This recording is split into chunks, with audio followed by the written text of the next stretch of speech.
everybody, this is Kevin with Inspiring How You See That. We're the inspirational channel that goes behind the scenes, interviews some of your favorite artists, entertainers, and much more. And we also do the inspirational stories and Tech Tuesdays to try to help you guys out as far as with whatever technical side of things that you guys may have some holdups on.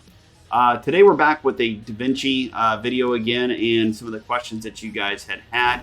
And again, make sure you do like and subscribe and put in the comments, email us anything that you have some holdups on, and we'll try to make a video that pertains to that. Today we're just doing a video on the DaVinci as far as, we had talked about it a little bit, but there's many different scenarios with the media offline where you have a video and it pops up media offline.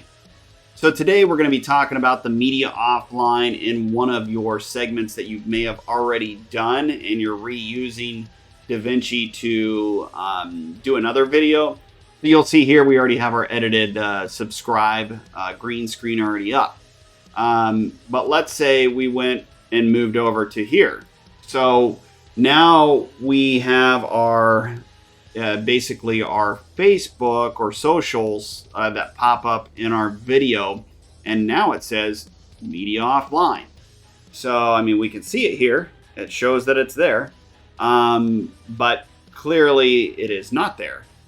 So that is an issue. And to get to the point and why this is an issue, what had happened is the reason why this one's gone is there's a in DaVinci, there's an area where you pull files over and it actually will save them into a DaVinci file folder.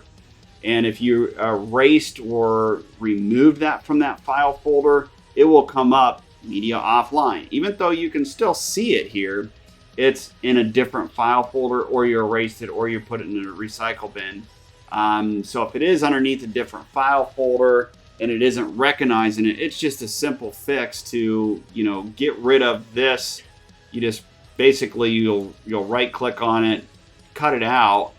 And if you, in your other screen, which you can't see where we're at, of course, then you would just pull over your other Facebook one, and then it's there.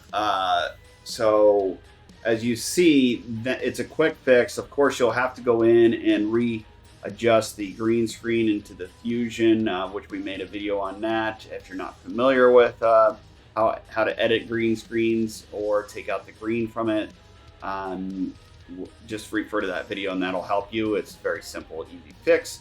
But if the file was removed from that area, it will pull up media offline. Simply just delete it, re-put it back in. Hopefully you don't delete any other ones or anything like that, but that's the reasoning why it does that. And then we'll talk more in regards to other media offline issues and some of the issues that we have come across, and maybe some of you guys have had, let us know of some other issues. We try to put a video out for each and every issue, so it's a small, short segment. So we hope that helps any of you guys out there that may have that issue. And it may have, caused the media offline, and we'll see you on the next one.